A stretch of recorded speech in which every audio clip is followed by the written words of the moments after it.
บางทีเธอจะยอมใจเย็นๆและฟังฉันสักหน่อยบางวันที่ไม่เจอทำให้เธอต้องเงียบเหงาบ่อยๆไม่จริงไม่เลยยังไม่เคยจะไปหาใครๆที่อย่าไปคิดอะไร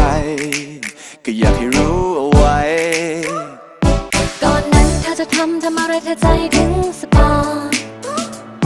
ตอนนี้เธอจะทำอะไรฉันใจหายตลอด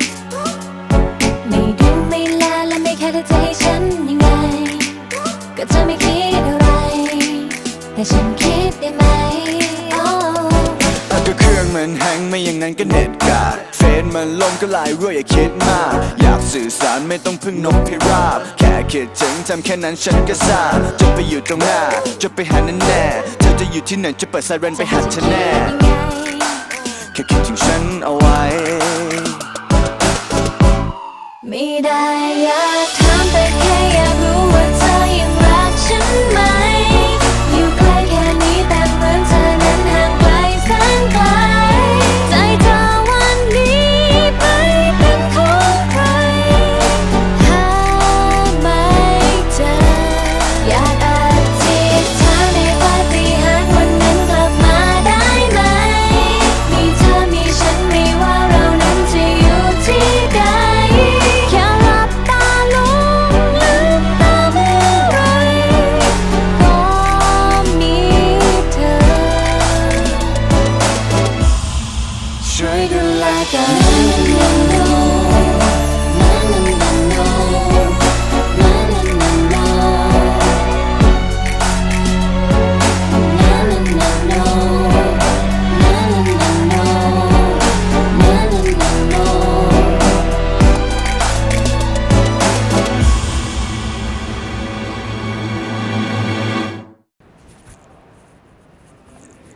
นี่มีอยู่แล้วยังไม่พออีกเหรอ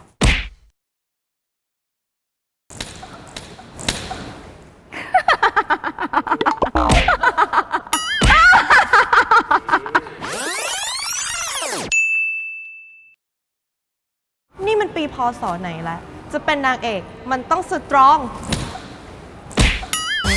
โอ๊ยตบแสลงเลยถึงวันดีๆที่เคยมีร่วมกันเลยโอ๊ยโอ๊ย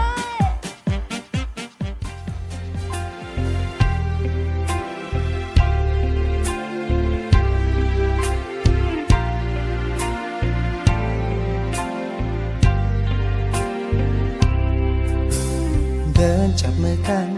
ทุกสุขด้วยกันหัวเราะร้องไห้ด้วยกันมานานเท่าไหร่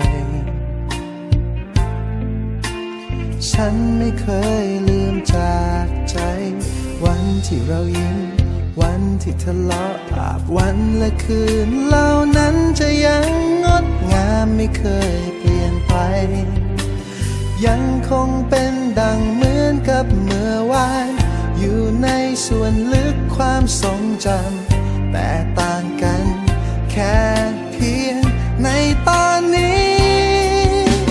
ฉันนั้นไม่ได้มีเธออยู่ข้างๆเหมือนวันที่เราเคยเดินข้ามผ่านทุกๆสิ่งทุกๆอย่างมาด้วยกันนับเป็นช่วงชีวิตที่ดีที่สุดแม้เป็นแค่เพียงเวลาสั้นๆที่เคยเกิดขึ้นกับฉันเพราะเธอ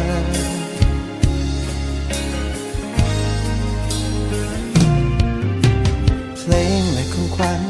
ตัวจากโรงหนังจดหมายที่ส่งให้กันในวันที่ห่างฉันนั้นยังคงเก็บไว้วันที่เหนื่อยล้าถ้อยคำที่ปลอบใจภาพวันและคืนเหล่านั้นจะยังงดงามไม่เคยเปลี่ยนไปยังคงเป็นดังเหมือนกับเมื่อวานอยู่ในส่วนลึกความทรงจำแต่ต่างกันแค่เพียงในตอนนี้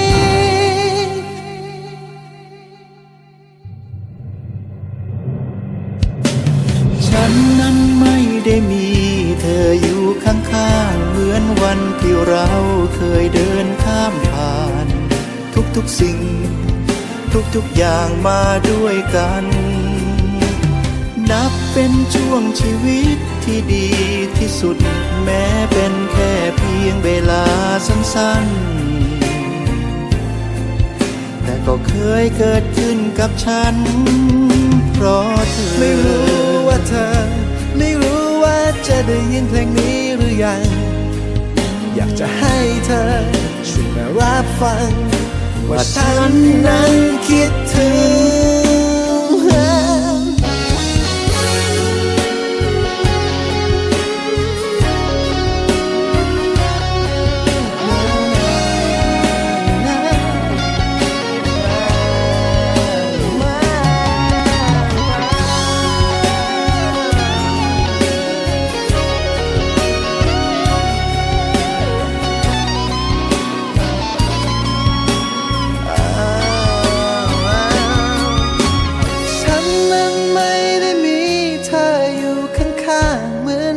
ที่เราเคยเดินข้ามผ่านทุกๆสิ่งทุกๆอย่างมาด้วยกันนับเป็นช่วงชีวิตที่ดีที่สุดแม้เป็นแค่เพียงเวลาสั้นๆที่เคยเกิดขึ้นกับฉันนั้นไม่ได้มีเธออยู่ข้างๆเหมือนวันที่เราเคยเดินข้ามผ่านทุกๆอย่างทุกๆอย่างมาด้วยกันนับเป็นช่วงชีวิตที่ดีที่สุดแม้เป็นแค่เพียงเวลาสั้นๆแต่ก็เคยเกิดขึ้นกับฉันเพราะเธอ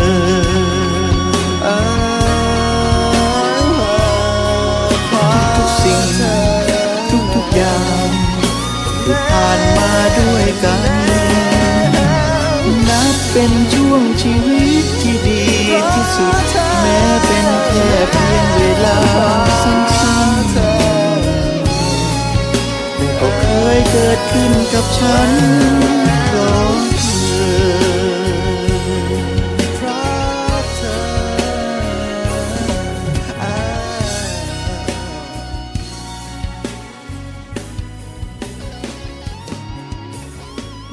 เป็น